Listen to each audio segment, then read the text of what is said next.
אז הטיפ הבא בלהישאר צעירים, חזקים ובריאים בימינו אלה, זה להיות בעצם מעוגנת בתוך החללית המטורפת הזאת שנקראת הגוף שלנו, האינטליגנציה האינסופית של התאים האלה, של הגוף הזה. כשאנחנו נוכחים כאן בתוך הגוף, אנחנו עוצמתיים ואנחנו חזקים. וגם אם יש תקופות קשות או רגשות שאנחנו עוברים דרכם, תמיד אנחנו יודעים להיכנס שוב לעוגן שבתוך הגוף שלנו, שבתוך הנוכחות שלנו עצמנו.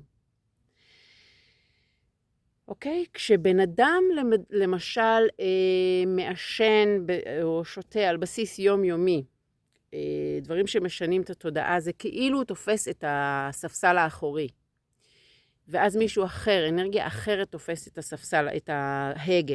אנחנו לא רוצים שהמצב הזה יקרה, כי זה מצב שמביא לתאונות. זה מביא לפגיעה באנשים הקרובים לנו, וזה מביא לפגיעה בעצמנו. אנחנו לא רוצים את המצב הזה, אנחנו רוצים להישאר על ההגה. להישאר על ההגה זה אומר שאני רואה את הדרך, ולפעמים הדרך כואבת. לפעמים להרגיש את עצמי זה כואב.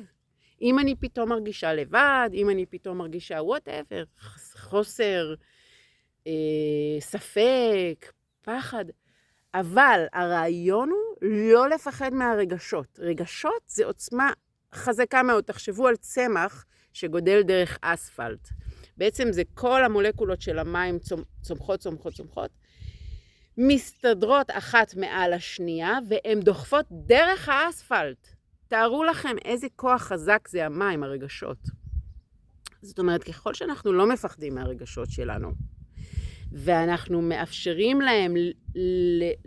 לעצמנו להרגיש אותם, ומאפשרים לנו לעבוד עם הרגשות האלה, ולבנות אותם, אנחנו בעצם מצליחים בסופו של דבר לעשות שינויים בחיים שלנו, וליצור.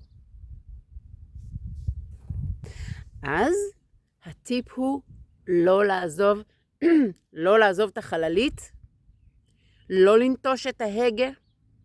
אתם יכולים לנוח, אבל אתם נשארים מחוברים לחללית שלכם, לאינטליגנציה האינסופית, לשדה האנרגיה שהוא אתם, שאתם אחראים עליו. אתם אחראים על שדה האנרגיה הזה. כל השאר מושפע מהאנרגיה שלכם. ככל שאתם בישורת עם עצמכם, ככה אתם תפגשו גם דברים יותר טובים בחוץ. אבל אתם לא נוטשים. תודה.